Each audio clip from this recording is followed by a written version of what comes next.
जय हिंद फ्रेंड्स, मेरा नाम शेखर कुमार चौहान। मेरा YouTube channel Shekhar fire fighter. मेरी वीडियो को वॉच करें, लाइक करें, चैनल को सब्सक्राइब करें, बेल आइकन को प्रेस करें।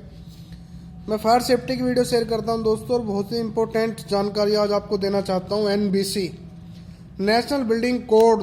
देखिए दोस्तों, नेशनल बिल्डिंग कोड जो है, इसमें टाइम टाइम पर अपडेट्स आते रहते हैं। 1983 में आया, 1977 में आया, 2005 में आया, 7 में आया, 16 में आया, ऐसे अपडेट्स इसमें आते रहते हैं दोस्तों। तो NBC पार्ट 4 जो लाइफ सेफ्टी के लिए जाना जाता है, पार्ट 4 के अंदर मैं सबसे पहले बात करता हूँ। ये प्लानिंग कमीशन के अंदर आता है दोस्तों, और इसका होता है स्टैंडर्ड जो होता है वो इंडियन स्टैंडर्ड इंस्टीट्यूशन के अंदर आता है। देखिए आजकल बिल्डिंग, हाई राइज बिल्डिंग बन रही है, मल्टी कॉम्प्लेक्स बन रहे हैं, रिस्की बिल्डिंगें बन रही हैं, उनमें फायर फाइटिंग के सिस्टम का प्रावधान किया जाता है दोस्तों। थोड़ी जानकारी मैं आपको इसके बारे में थोड़ा देना चाहता हूं दोस्तों।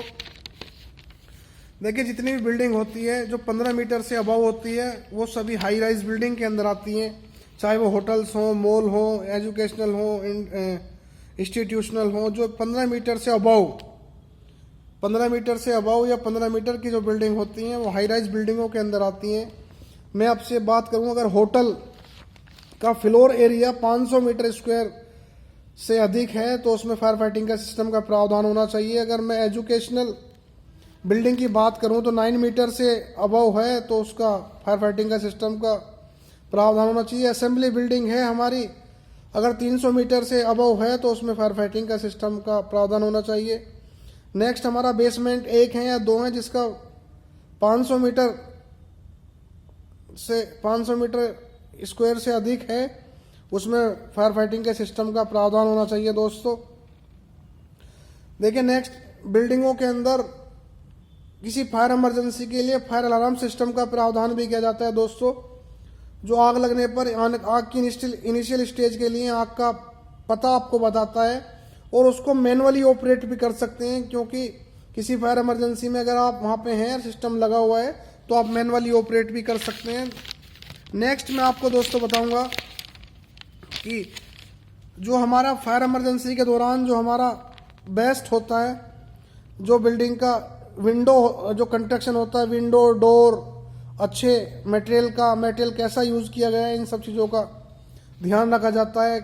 तो दोस्तों, किसी भी बिल्डिंग का जो कवर्ड एरिया होता है, कवर्ड एरिया में कभी भी जो बिल्डिंग का होता है, उसमें जो स्विमिंग पूल है हमारा, या वॉशरूम का बूथ है, या हमारा पंप रूम है, या पंप हाउस है, या ड्रेन हाउस है, या हमारा स्विमिंग पूल है, इन सब चीज़ों को काउंट कभी भी नहीं करते हैं। तो इन सब चीज़ों का ध्यान आपको हमेशा रखना है। बिल्डिंग के अंदर दोस्तों फायर फाइटिंग के सिस्टम का प्रावधान रहता है। जैसे डाउन कमर सिस्टम होता है, तो डाउन कमर सिस्टम के अंदर आप बिल्डिंग का जो ओवरहेड टैंक है, उससे आप बिल्डिंग के हर एक फ्लोर पे किसी भी इमरजेंसी में फायर फाइटिंग कर सकते हैं। राइजर्स रहते हैं, जो बिल्डिंग के नीचे वाले टैंक से आप बिल्डिंग के हर फ्लोर पे पानी ले सकते हैं और फायर फाइटिंग कर सकते हैं, या अदर किसी फायर की गाड़ी के माध्यम से भी आप बिल्डिंग में पानी दे सकते हैं। नेक्स्ट, इमरजेंसी स्टेयरकेस जो होते हैं दोस्तों, इसमें इमरजेंसी में साइन बोर्ड्स होते हैं, या हमारे कॉरिडोर जो होते हैं उनमें जो साइन बोर्ड लगे होते हैं, जो वहाँ पे इमरजेंसी लाइट का प्रावधान हमेशा होना चाहिए किसी भी इमरजेंसी के दौरान, तो आप इमरजेंसी लाइट से बाहर निकल सकें। इन सब चीज़ों का आप ध्यान रख सकें, और वो बैटरी वगैरह उनमें होनी चाहिए। नेक्स्ट, जो हमारे साइन बोर्ड हैं, अगर लाइटिंग लगी होगी तो उनसे हम इजीली बाहर निकल सकते हैं। और आपको पता है इवैक्यूएशन के दौरान एक इमरजेंसी लिफ्ट भी होती है, जिससे हम आसानी से बाहर जा सकते हैं एक सेफ रूट पे। नेक्स्ट प्रावधान मैं आपको दोस्तों बताऊंगा कि जो हमारी रूफ की जो छत होती हैं, दीवार होती हैं, इनमें रेसिस्टेंस का बहुत बड़ा रोल होता है दोस्तों, कि आग हमारे रूम्स के अंदर या रूम की जो दीवार है वहाँ तक कितने समय में पहुँच पा रही है, ये रेसिस्टेंस बहुत मैटर करता है। NBC के अंदर आपने मटेरियल कैसा लगाया, ये सब चीज़ें होता है दोस्तों। जो स्टैंडर्ड्स मीटर होते हैं, स्टैंडर्ड मीटर से उसको ज्ञात किया जाता है कि रेसिस्टेंस क्या होगा। फायर रेसिस्टेंट रेटिंग का ध्यान रखा जाता है दोस्तों। बिल्डिंग के अंदर। तो दोस्तों मैं जो आपका फायर मीटर में होता है बिल्डिंग का, जो मैं आपको बताऊंगा दोस्तों,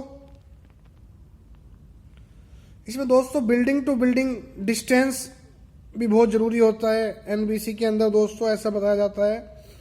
और दोस्तों इसमें आपको सप्रेशन सिस्टम जो हमारा होता है उसमें वाटर बेसिस सिस्टम होते हैं, automatic sprinkler system, hydrant system, hose wheel system, water reserve tank system, drencher system, ऐसे सब सिस्टम जो होते हैं।